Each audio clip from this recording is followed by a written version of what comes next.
తెలంగాణ జాగృతి సంస్థ బీఆర్ఎస్ అధినేత కేసీఆర్ ఆచార్య జయశంకర్ స్ఫూర్తితోనే పురుడు పోసుకుందని ఎమ్మెల్సీ కవిత అన్నారు.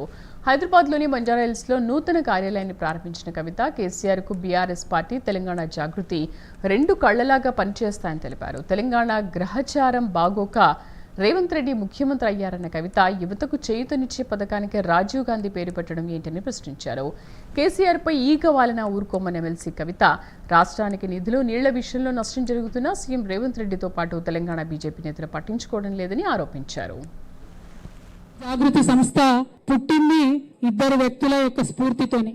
ఒకటి కేసీఆర్ గారు, రెండు ప్రొఫెసర్ జయశంకర్ గారు. కేసీఆర్ గారు తెలంగాణ రాష్ట్ర సాధన కోసం ఉద్యమించినటువంటి సందర్భంలో మాత్రమే మలిదశ తెలంగాణ ఉద్యమంలో మాలాంటి వాళ్ళందరం కూడా తెలంగాణ రాష్ట్ర అవసరాన్ని ఏర్పాటును గుర్తించి ముందుకు వచ్చి తెలంగాణ ఉద్యమంలో పాల్గొనడం జరిగింది.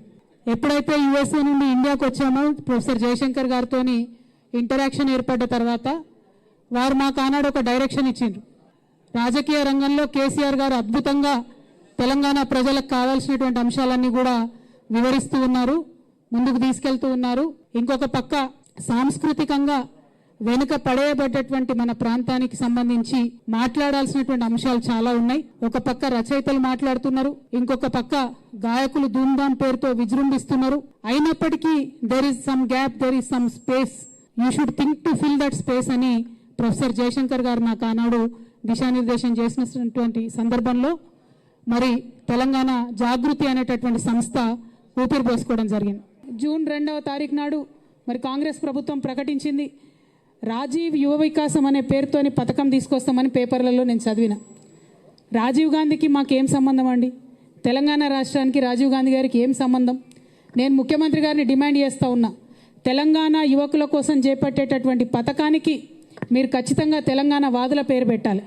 తెలంగాణ రాష్ట్రం ఏర్పడడం కోసం ప్రాణత్యాగం చేసినటువంటి శ్రీకాంతాచారి పేరు పెట్టండి, యాదిరెడ్డి పేరు పెట్టండి, లేకపోతే మహానుభావుడు కాళోజీ పేరు పెట్టండి, కొండా లక్ష్మణ్ బాపూజీ గారి పేరు పెట్టండి, దొడ్డి కొమరయ్య పేరు పెట్టండి, లేదంటే పివి నరసింహారావు గారు మీ కాంగ్రెస్ పార్టీ నుంచే దేశ ప్రధానిగా ఉన్నటువంటి పివి గారి పేరన్న పెట్టి ఆ కార్యక్రమాన్ని ప్రారంభించాలని మేము డిమాండ్ చేస్తూ ఉన్నాం. తెలంగాణ యువ వికాసం అనే పేరుతోని కార్యక్రమం ఉండాలి కానీ రాజీవ్ యువ వికాసం అనే పేరుతోని కార్యక్రమం ఉండకూడదని, అది కూడా మీరు అవతరణ దినోత్సవం నాడు ప్రారంభిస్తున్నారు కాబట్టి మేము ఈ డిమాండ్ చేస్తూ ఉన్నాం. చెన్నైకి నీళ్ళు ఇవ్వాలని చెప్పేటటువంటి వంక పేరు మీద గోదావరి నదీ నీళ్లు పర్మనెంట్గా తెలంగాణకు దూరం కాబోతూ ఉన్నాయి. మరి అయినా కూడా ముఖ్యమంత్రి గారు మాట్లాడతలేరు. ఇది చాలా దారుణం. ఎల్లుండి జూన్ 2న తెలంగాణ రాష్ట్ర అవతరణ దినోత్సవం నాడు ముఖ్యమంత్రి గారు ఒక స్పష్టమైన ప్రకటన దీని మీద చేయాలి. అపెక్స్ కమిటీ మీటింగ్ ఇమీడియట్గా పిలవాలని చెప్పి డిమాండ్ చేయాలి. మనకేదైతే 200 టీఎంసీలు నీళ్ళు నష్టపోతామో మన నీళ్ళ మీద మనకు వాటా కావాలని చెప్పి ముఖ్యమంత్రి గారు డిమాండ్ చేయాలని నేను కోరుతా ఉన్నాను. కేసీఆర్ గారు కాళేశ్వరం ప్రాజెక్ట్ ఎందుకోసం కట్టిండ్రు? ఈ 200 టీఎంసీల హక్కు మనకు తెలంగాణకు ఉండాలని చెప్పి వారు కట్టిండ్రు. మరి ఇవాళ కేసీఆర్ గారు కాళేశ్వరం కట్టి 4 సంవత్సరాలుగా ప్రతి సంవత్సరం 20 లక్షల ఎకరాలకు నీళ్ళు ఇస్తుంటే మీరు చూసి ఓర్వలేక ఇవాళ కేసీఆర్ గారికి నోటీస్ ఇచ్చిరా? 1 కోటి ఎకరాల మాగాణం తెలంగాణ వేసినందుకు కేసీఆర్ గారికి ఇలా మీరు నోటీసులు ఇచ్చిండ్రా? రైతులకు రైతు బీమా పేరుతోనే ఆదుకున్నందుకు మీరు నోటీసులు ఇచ్చిండ్రా? మరి అనేకమైన అంశాలు మేము పనిచేస్తూ వచ్చినాం, ఇక ముందు కూడా పనిచేస్తాం. మేము పనిచేస్తుంటే ఓర్వలేనటువంటి కొంతమంది మరి చాలా మాటలు మాట్లాడుతూ ఉన్నారు. వారందరి ఆశల్ని అడియాశలు చేస్తూ నేను ఇవాళ ఒక ప్రకటన చేస్తూ ఉన్నాను.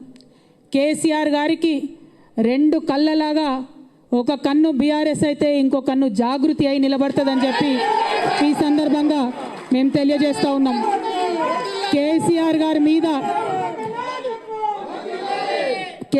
గారి మీద ఈగ వాలితే కూడా ఊరుకోము. రేవంత్ రెడ్డి గారు ఆనాడే మీరు గన్ను పట్టుకొని ఉద్యమకారుల మీదకి పోతే మిమ్మల్ని చుక్కలు చూపించినాం.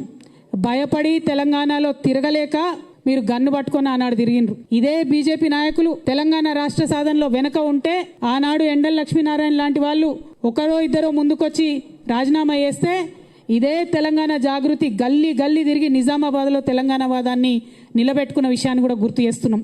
ఇవాళ అంశాలన్నీ మర్చి బీజేపీ వాళ్ళు తెలంగాణ కోసం ఒక్క మాట కూడా మాట్లాడకుండా 8 మంది ఎంపీలను గెలిపించిన నీళ్లు మనవి తరలించకపోతుంటే మాట్లాడకుండా ఒక్క రూపాయి నిధులు కూడా కేంద్ర బడ్జెట్ నుంచి మాకు ఇవ్వకుండా మీరు చేస్తూ ఉన్నారు. ఖచ్చితంగా బీజేపీ వాళ్ళు ఒకవేళ బీసీ బిల్లు మీద మీరు ముందడుగేయపోయినా, గోదావరి జలాలలో మన వాటాను కాపాడకపోయినా మళ్ళీ తెలంగాణ జాగృతి పవర్ ఏందో ఖచ్చితంగా చూపిస్తాం అని చెప్పి ఈ సందర్భంగా తెలియజేస్తూ